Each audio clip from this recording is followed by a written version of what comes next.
Jean-Michel Greven, essayiste pour 2013, l'Apocalypse économique. Alors il s'agit d'un essai qui est axé sur la mondialisation avec toutes les conséquences qu'elle emporte au niveau de baisse du niveau de vie pour les pays développés.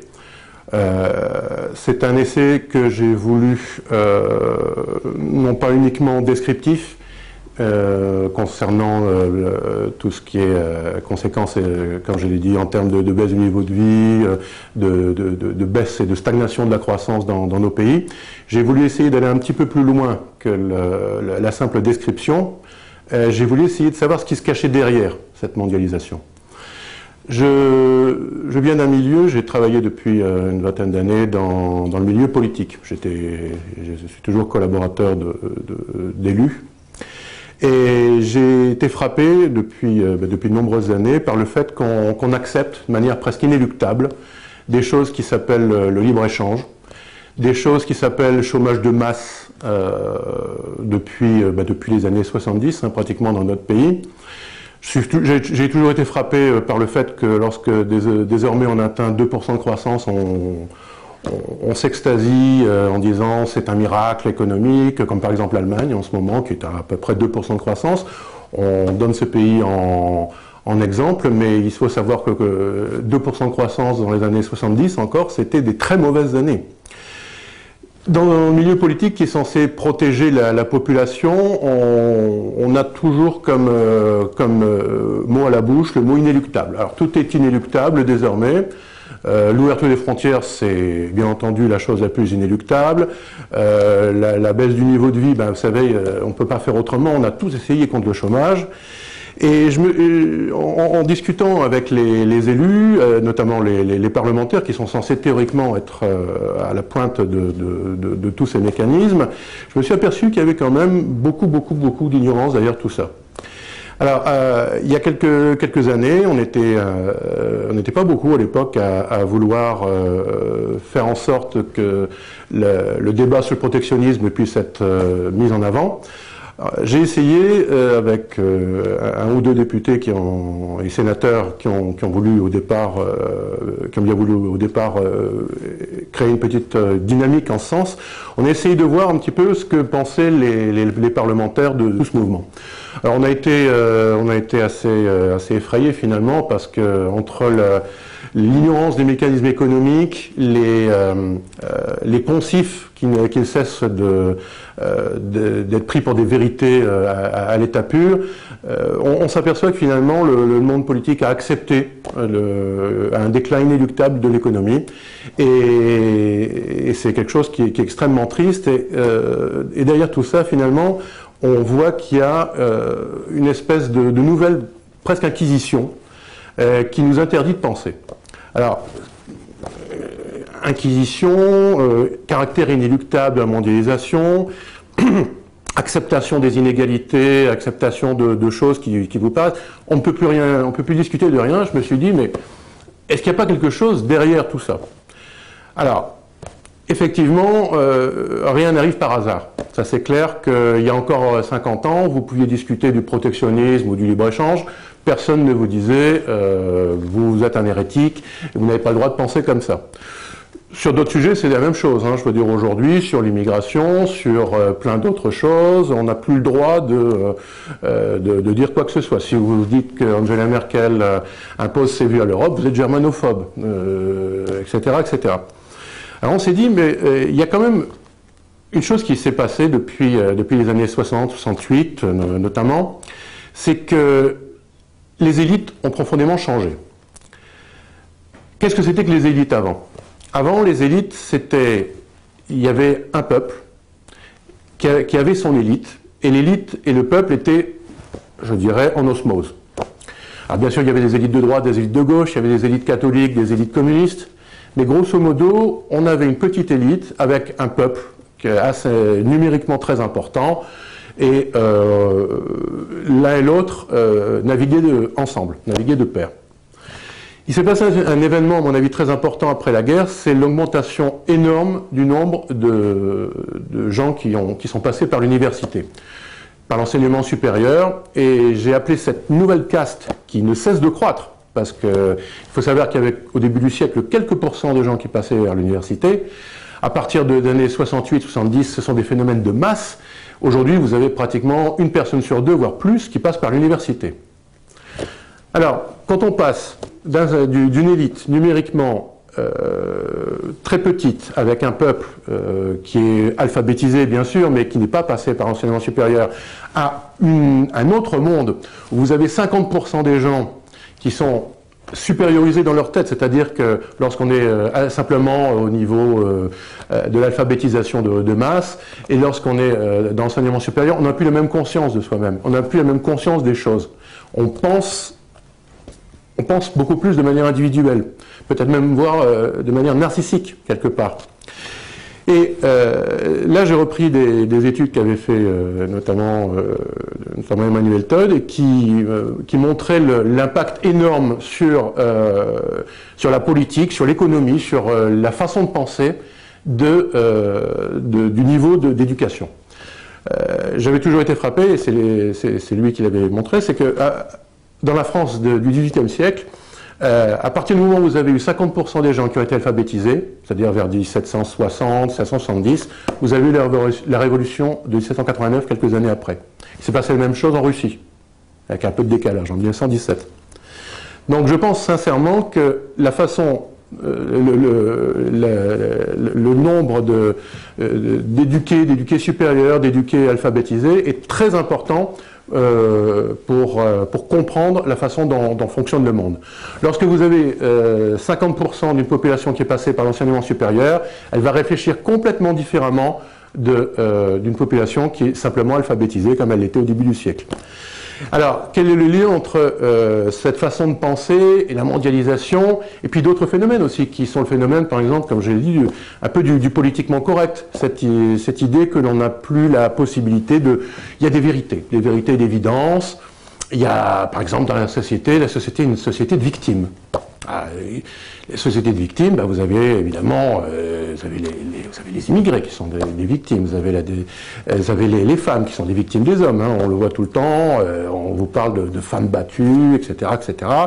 Il y a les gays qui sont également aussi quelque part des victimes, etc.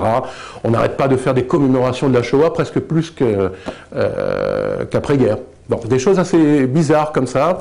Et puis la mondialisation, qui est une autre forme je dirais, oui, bon, on peut dire de totalitarisme intellectuel, puisque dès que vous vous dites « Ah, mais il faut remettre des protections commerciales à l'Europe », vous passez pour le dernier des Nord-Coréens, vous passez pour un analphabète, vous passez pour un crétin, tout simplement. De moins en moins, bien sûr, maintenant, mais je vous assure qu'il y a quelques années, c'était encore le cas. Hein, et rares étaient les Emmanuel Todd ou les Maurice Allais qui osaient entrer dans le vif du sujet.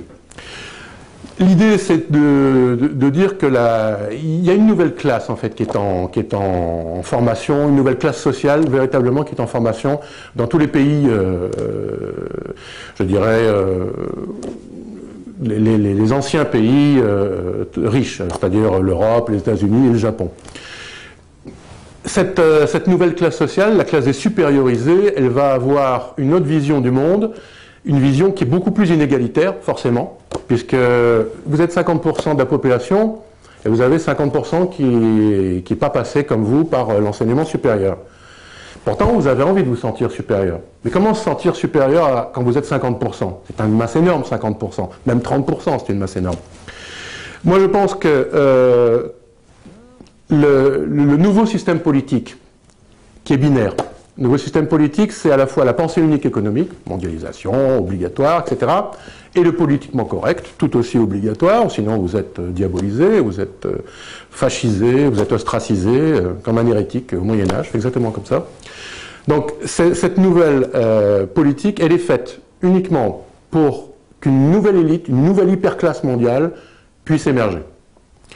Si vous ouvrez complètement les frontières, il se passe, mais ça déjà Keynes le disait, beaucoup d'économistes le savent, si vous ouvrez les frontières, il va se passer qu'au niveau mondial, il va y avoir un seul marché du travail. le salaire des pays riches va baisser, le salaire des pays pauvres, des pays émergents, va augmenter temporairement jusqu'à avoir un salaire mondial. Et lorsque les pays émergents n'auront plus la possibilité de déverser leur surplus chez nous, eh ben, eux aussi vont connaître la baisse de la croissance, comme nous on le connaît déjà. Alors, de tout ça, de ce salaire unique, bien entendu, il y a quelques personnes qui vont s'en sortir. Évidemment, si vous êtes avocat, si vous êtes ingénieur, si vous êtes journaliste, si vous êtes grand universitaire, fonctionnaire de la fonction publique bien payé, etc., etc., la mondialisation, c'est génial pour vous. Vous avez les prix des iPhones qui sont de plus en plus bas, tandis que votre salaire, lui, il n'est pas encore trop touché par la mondialisation. Ce n'est pas le cas des ouvriers, ce n'est pas le cas des employés, et c'est de moins en moins le cas des cadres du secteur privé. Mais bon, grosso modo, il y a une hyper-élite qui est en train d'émerger, d'autant que, comme il y a des inégalités, il y a de l'argent qui se déverse dans la bourse, forcément. Tout le monde sait que lorsque le revenu augmente, l'épargne augmente. Ce n'est pas la consommation qui augmente proportionnellement, c'est l'épargne. Et ça vous explique que depuis une vingtaine d'années, depuis les années Reagan, Thatcher, vous avez corrélativement l'augmentation des inégalités et des masses d'argent énormes qui se déversent dans la bourse.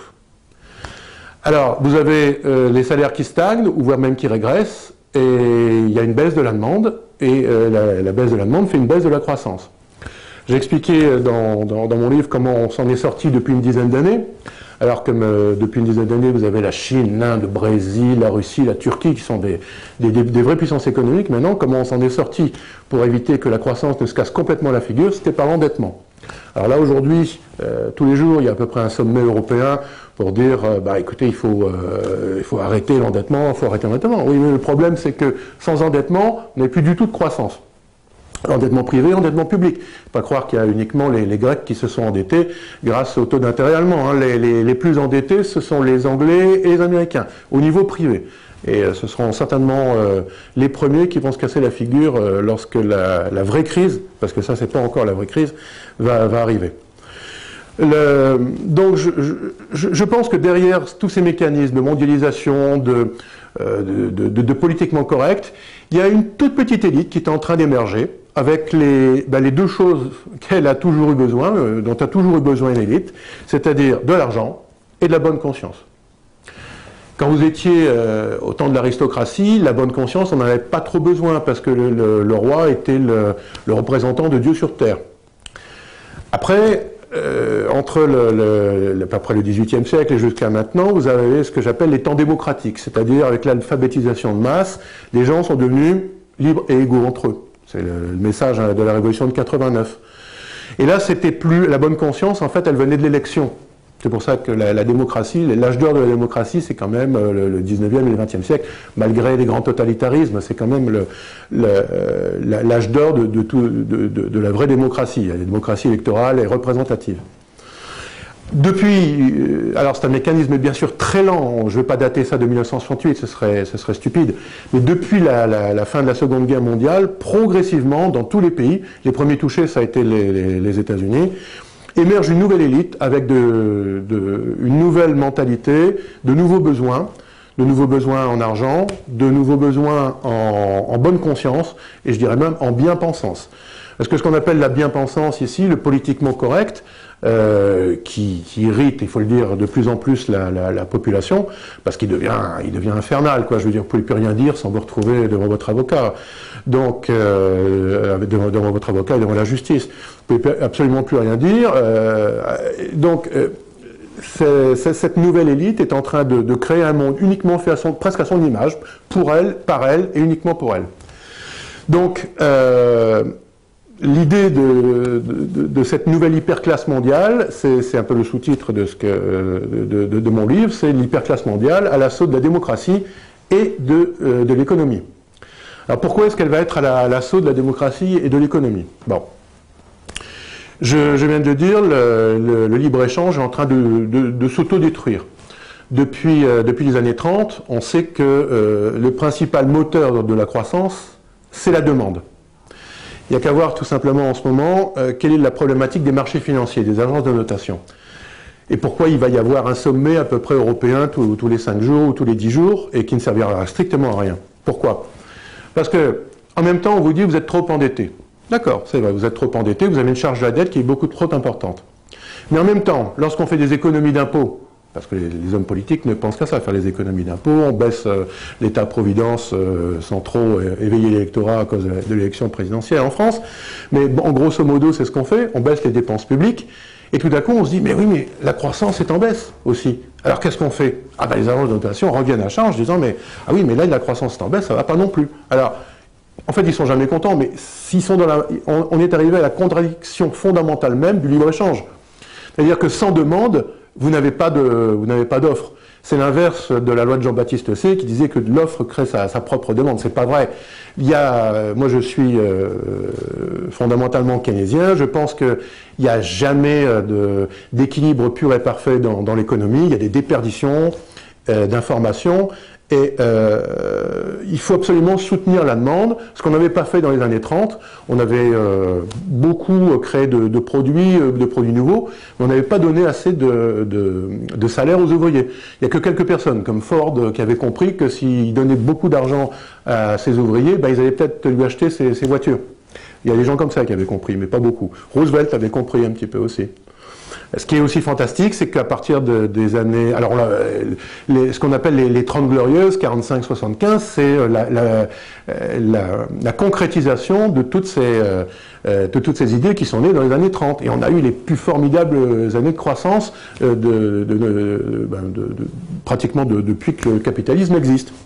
Et depuis 1974-75, la nouvelle élite a commencé à diffuser son message de libre-échange. Et ben, ce qu'on constate, c'est que dans tous les pays, vous avez eu une baisse de la croissance progressive, très progressive. Alors bien sûr, vous avez certaines rémissions, vous avez des moments où on a créé tellement de monnaie, où on s'est tellement endetté, où la bourse est devenue un tel jeu de casino que bon, vous avez eu quelques bons moments on a eu quelques bons moments de croissance. Mais jamais on a retrouvé les 6-7% de croissance qu'on avait encore dans les années 60. Et ce mécanisme-là, c'est-à-dire créer un salaire mondial pratiquement unique, eh ben, il va nous tuer. Il va nous tuer tout simplement parce qu'à un moment donné, les pays émergents n'auront plus la possibilité de nous vendre leurs produits même bon marché. Donc ce qui va se passer logiquement, là on est en train de croire que la crise de l'euro, c'est la crise terminale. Ça n'est que le début. Parce que le vrai système aujourd'hui mondial, il est entre, grosso modo, les pays émergents, la Chine et l'Inde, aidé ainsi un peu par du Japon, qui lui n'est pas un pays émergent, mais qui finance depuis plusieurs années le plus gros marché mondial, c'est-à-dire les États-Unis. États-Unis qui sont hyper endettés, non seulement au niveau public, mais aussi au niveau privé. Donc tout ça forme une espèce de duopole entre un commerçant et son acheteur. Alors tout le monde dit oui, mais les Chinois sont aussi dépendants des États-Unis. Ils ne peuvent pas tirer le tapis comme ça et mettre les États-Unis à bas. Moi je pense que de toute façon, on le voit déjà, la croissance en Chine est en train de baisser. Et elle va continuer à baisser, et je pense, à des rythmes très importants. Et un pays comme la Chine, qui n'a pas ces 7-8%, même 9-10% de croissance, ben, il ne peut pas tenir. Il sera obligé de regarder son propre marché, et il va se dire, mais est-ce qu'il n'est pas plus intéressant pour moi de financer avec toutes mes réserves monétaires mes pauvres, mais 1 milliard de pauvres, encore 1 milliard de pauvres, chinois, notamment dans tout ce qui est centre et ouest de la Chine, plutôt que des gens du Middle West, New York. Est-ce que c'est pas peut-être plus intelligent? Et là, je pense que lorsque le duopole Chine-USA va s'effondrer, là vous aurez la vraie crise.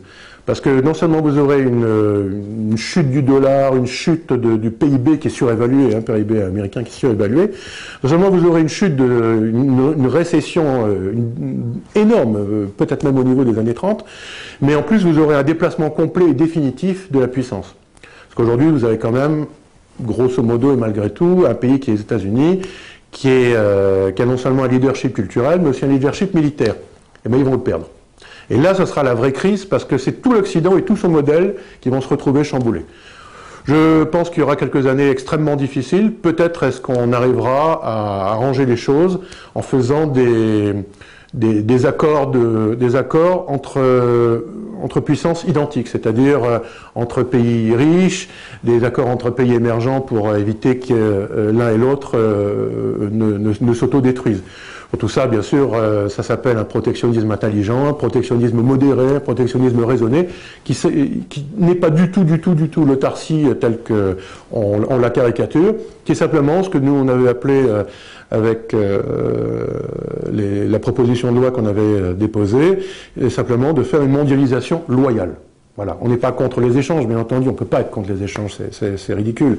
Mais on peut être pour des échanges loyaux, c'est-à-dire pas avec des monnaies sous-évaluées, pas avec une espèce de darwinisme social qui fait que vous avez un coût du travail chinois qui est à 5 ou 10% de ce qui est ici, et qui pèse sur nos salaires, et pas non plus de dumping environnemental comme pour les Chinois. Ils sont en train de détruire le pays, clairement.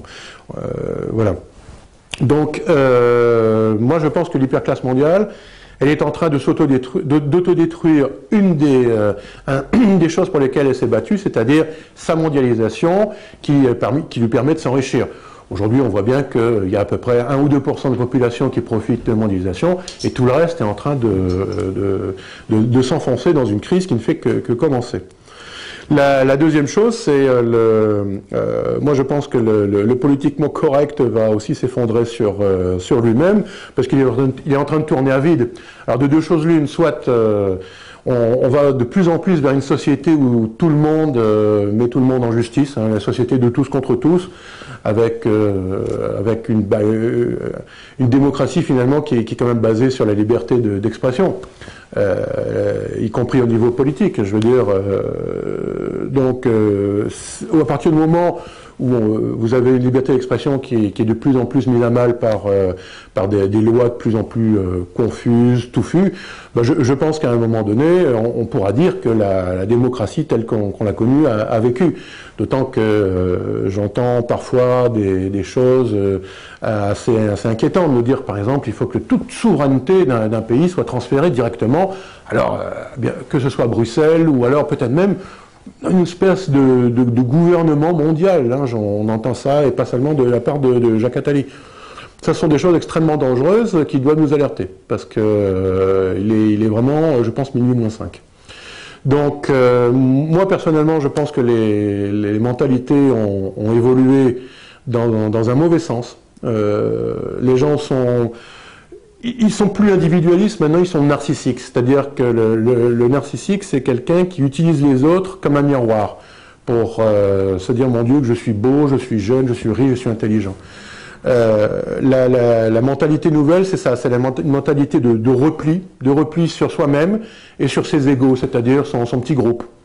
Alors, repli sur le groupe, ça peut être les riches qui se replient en centre-ville, par exemple. Ça, c'est ce qu'on appelle la gentrification de tous les quartiers, y compris même des anciens quartiers populaires. On se regroupe à Paris, on se regroupe dans les centres-villes. Ça peut être aussi le regroupement ethnique dans les banlieues. Ça peut être aussi les classes moyennes blanches, parce qu'aujourd'hui, vous avez malheureusement des villes entières, des populations entières qui sont ethnicisées. Vous avez les Français de souche quelque part, vous avez les enfants d'immigrés autre part, vous avez les riches blancs, ou même pas forcément blancs, je veux dire, en centre-ville, etc., etc. Il se passe quelque chose qui est extrêmement grave, c'est une dislocation du territoire. Aujourd'hui, vous avez une société complètement bloquée. Vous voulez trouver un travail, vous voulez créer une entreprise, c'est 10 fois plus, mais 100 fois plus difficile qu'avant, parce que vous n'avez pas les réseaux, on n'a pas forcément tous les réseaux. La société devient une société qui est fracturée comme une espèce de kaléidoscope, une espèce de millefeuille, où plus personne finalement ne va parler à personne. Et je ne sais pas si on peut encore appeler même une société un conglomérat de réseaux, de bandes, de quartiers complètement différents qui ne se parlent plus. Moi, je suis personnellement assez pessimiste et je pense qu'on va vers une société qui sera beaucoup plus dure que ce qu'on a vécu. On a vécu au XXe siècle, malgré bien sûr la guerre mondiale et d'autres guerres, je pense qu'on a mangé un peu notre pain blanc. Voilà, c'était C'est un peu l'essence de ce livre qui est pas seulement, comme j'ai dit, descriptif sur les méfaits de la mondialisation. Il y en a d'autres qui sont d'autres personnes qui sont économistes et qui ont fait ça de manière magnifique, hein, comme Jean-Luc Gréau par exemple, ou Jacques Sapir, Emmanuel Todd qui n'est pas économiste mais démographe. Il y avait même en son temps Maurice Allais, bien sûr, il y a pas mal de temps, il y a une dizaine d'années. Moi j'ai voulu essayer d'aller un peu au-delà des phénomènes et montrer qu'il y avait véritablement un changement de mentalité, et qui dit changement de mentalité dit hélas changement à long terme.